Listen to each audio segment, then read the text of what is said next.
And we're back. And we're talking about the Constitution line by line. We're still in Section 2. And we're still in Section 3. We're in Article 2, Section 3. And now we're on Part 1E.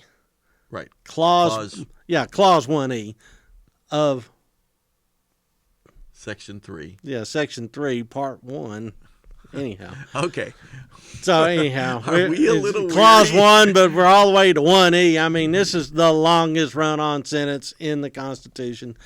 All right. And the author of this book that we're using has broken these out. Yes. Where he saw fit. And we just following his lead on this. Right, and that's Edward Cook, and the book is entitled A Detailed Analysis of the Constitution. Right there. Yeah, and so we want to thank him for separating it out, and that's what we're using for our discussion. Yeah, what do we know about this author? I've used his book for years in my class, but beyond that, I don't know anything about him. It's Professor Emeritus of Political Science at the University of Pittsburgh. Yeah, so it's a helpful book to separate out the Constitution and to really look at its individual parts. Great contribution to the dialogue. Yeah. All right, so this is the last part of this clause, which is Clause 1 of Section 3 of Article 2. I can't wait. This is the president needs to execute the laws. Okay. He shall take care that the laws be faithfully executed and shall commission all the officers of the United States. That's two unrelated things. It certainly is. So we've given the president all these powers. Yeah. But in essence, we forgot to give him the most important, or one of the most important, which is to execute the laws of the United States. Yeah. If there's laws passed, he's the guy that's going to execute on them. Yeah. And so he's commander-in-chief. He deals with Congress. He appoints people, has bureaucrats working for him, and let's execute those laws. Yeah. So if we say you got to do it, you got to do it, Mr. President. You can't just step aside and say, I'm the president. I'm above all these things. No. Although many have tried. Yeah. And you think about that, what incredible power this gives to the president to carry out the laws passed by Congress, signed by him into law. Yeah. And on top of that, it's also to carry out the decisions of the Supreme Court. Ah, you've made your law. Now enforce it. Exactly. Who said that? That was Andrew Jackson. Andrew Jackson. And he was speaking about the Supreme Court. He was. And talking about actually the Indian Removal Acts. Mm-hmm. And Supreme Court said, you can't make those people leave their lands. He said, you've made your law. Now try to enforce it. Yeah. Because I'm the president. Yeah. My job is to enforce it. If I don't, what happens? Yeah, now what happens? Yeah. Now, exactly. So impeach me. Yeah, exactly, because that's, in the end, the only remedy that exists is Correct. You impeach the president. And you're not going to impeach Andrew Jackson. That's just not going to happen. There'd be blood in the streets over that. There would be. And so he gets away with it. He gets away with it. Yeah. And this has come up in various ways through small and large through American history. One of the complaints about President Donald Trump from his enemies today is that Congress has passed some rules regarding immigration that the president didn't like. They were passed previous administrations. Also regarding the Affordable Care Act passed by President Obama. And they've been challenged in court. And the Trump administration simply has refused to either enforce the law or is not supporting those laws in court.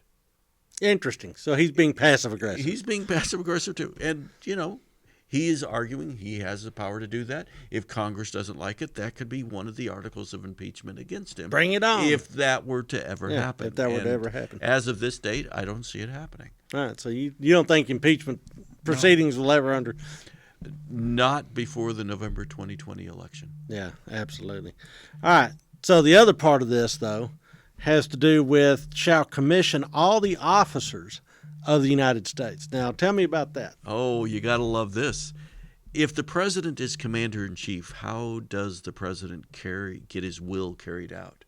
You got to have the power to put your people in place. So who's the one who commissions the officers? That'd be the president. The president. I mean, if you take a look at diplomats' commissions or military commissions, they're signed by the president at the time. The president. So the president, how do you exercise your power? Well, you put your people in place.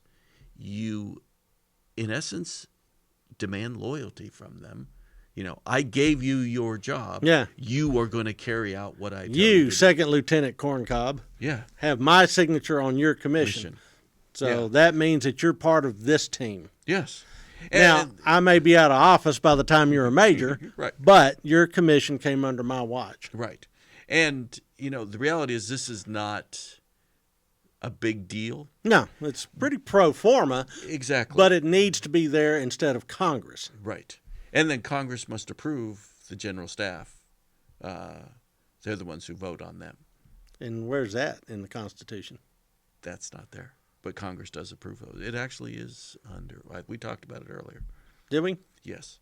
The general staff? The officers, Yes. yeah, they're approved by Congress.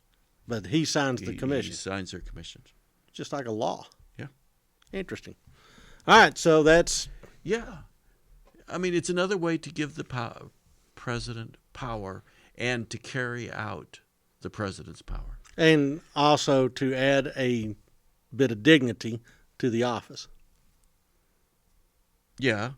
I look at more as political. Sure, and I'm looking at more dignified. I'm looking at the symbolism Yeah. of all these things, symbolism of state.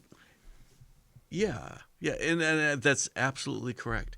I just have in my mind, have presidents had officers in the military who they did not like? Oh, absolutely. And, the list is endless. The list is absolutely endless. I think and every but president. he can, back up. He or she can back up and say, "Well, I didn't sign their commission." Yeah. Or, if you can sign their commission, can you fire them? Because we have civilian control, the answer to that is a roaring yes. Yeah. So this is just another way where we have a civilian in charge of the military. Okay. All right. So that's our line. Yeah. So we're coming back next time with Section 4. Of the Constitution. We're almost done with Article 2. Well, Section 4 of Article 2 of the Constitution. Right. And the next one's a humdinger that a lot of people, we've used the word a lot, but a lot of people are going to be ready to hear a little more about it. Impeachment.